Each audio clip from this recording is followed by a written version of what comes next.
It seems as if we are the only ones who are not part of any cartel in South Africa, my fellow commissioners.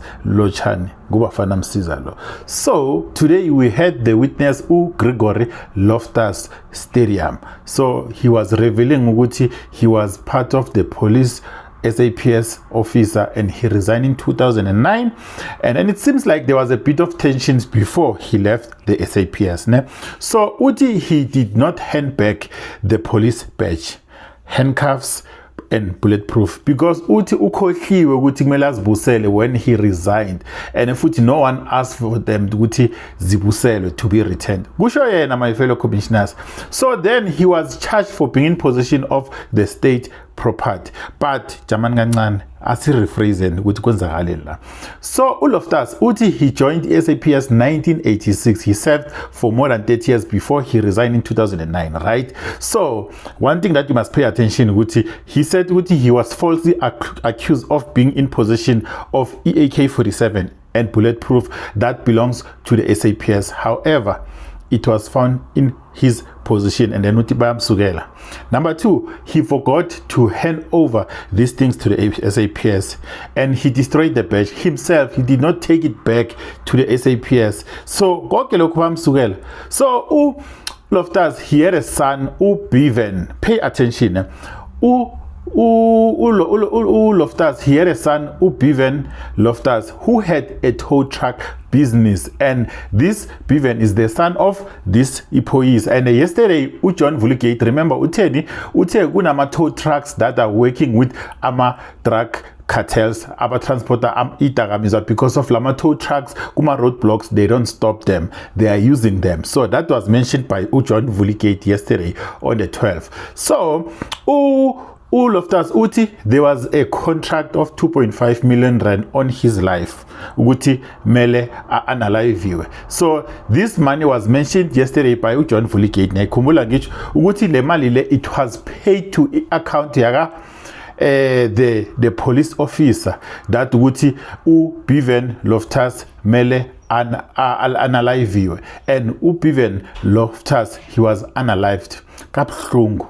So his son Bevan was unalive in April 2023 between a shootout with the police, and is also alleged that this son, he was involved with the yobisi, custard powder and other serious crimes. So this son began a tow truck company, la bekathowa khona amakari and stuff. So this son, it is alleged ukuthi lama business wakhe lawa bekawasebenzisa ukuthi asebenza nama criminal cartel ukuthi atransporte izidakamizwa, and then Loftus uthi he denies ukuthi unyana wakhe or his son was wrongfully targeted or he was involved in any wrong business. So Gregory Loftus, the father of the late tow truck business person Bevan Loftus, says his son was tormented and harassed for months by the members of the SAPS before he was being abulawiwe. So Loftus also denied ukuthi vele umntwana wakhe yena akazi next ukuthi beka involved and futhi bekabulala abantu nanani. Kuyakhonakala ukuthi umntwana wakhe abengutsotsi ungazi. That is my question. Umntwana wakhe abengutsotsi kuthiwa ukuthi umntwana wakho uyi dangerous criminal, uhlukumeza abantu, and then wena uthi ungumzali, you don't know nothing about that. But I'm just asking you, my fellow commissioners. Also Loftus claimed that the only motive ukuthi umntwana wakhe abulawiwe, it was that ukuthi the competitor, there was somebody as a competitor that paid 2.5 to the head of police task team Dina Gavenda. Namkhumbula uDina Gavenda lo engimentionile izolo. uDina Gavenda was working for what? Was working for the DPCI, a KZN. DPCI ihead yakhona bengubani? Baba kathathu. Guys, like nayibona ukuthi all of this thing is coming together. uDina Gavenda was reporting to ubaba kathathu uLisicha Sinona, and also Loftus denied that he didn't live with his Bevan son, and futhi the reason ukuthi athi akazi ukuthi umntwana wakhe beka involved kuma criminal cases. Bevan, he was changing ama cell phone numbers quite often, so he can't say ukuthi what was he doing during his time na ngasinaye. So okhunye okuvela ukuthi Gregory Loftus uthi he believes ukuthi he may also be a target, or he became a target during the time as I say police, because he was unpopular for refusing to participate in corruption. Unamanga lo baba lo cabanga ukuthi is grade 12R. akasithatha serious, yes. And also, at the time of recording this video, my fellow commissioners, there was another witness at Madlang Commission of Inquiry, Umkhulu Ashley, of which he was contradicting the whole statement or the whole testimony yaga Gregory Loftus. So it seems like ukuthi Loftus naye ungomunye womgulukudu obekasebenza lapha KZN esiphoyiseni. So let me know in the comment section what do you think about this testimony. But my fellow commissioners, stay tuned. I'm coming back with part 2 la ngizokuphakela khona ukuthi umkhulu Ashley uthini, he's singing so nicely, because yazi ngibona kwangathi we were coming nicely with IDEC, but KZN SAPS ngathi bolile. Let's talk in the comment section. So that if this was a contract killing, the killers would have been discreet about it. I don't believe that. They are the Hawks. They have power to go where they want to and to do what they want to. When they opened my garage, I just want to relate something. When they opened the garage, it was actually the investigator of my case that they put him back in. It was that gentleman that actually went in and took the vest off the wall. When he brought the vest out, they laid it on the floor. I can't remember, it was some time back. I can't remember it was Colonel Dina Kavamda or Warrant Officer Sivan Naidu. They laid the vest and the handcuffs on the floor with their bulletproof bag, and they took pictures. I can't remember who it was. One of them made a call and said, "General, we've got him." And I wondered, why are they making such a fuss over a little thing like this to a general? You know? So to me, there was the narrative that they were targeting us. I'm not sure that I follow how that answers the question I asked.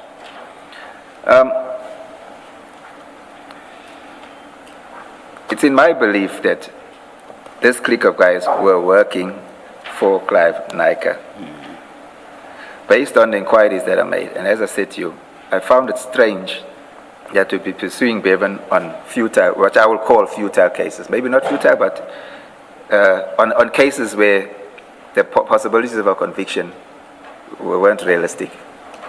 Because in my belief, they shouldn't be wasting resources on something like that. And if I go back further, the information that was received while they were doing that, when they started doing that in Belair, when we got in fact, Bevan first got the information. It's a friend of his that told him about these Hawks guys signing for dockets, looking for dockets and signing for dockets at the Belair. He actually told him the case numbers. This is what they're taking from here.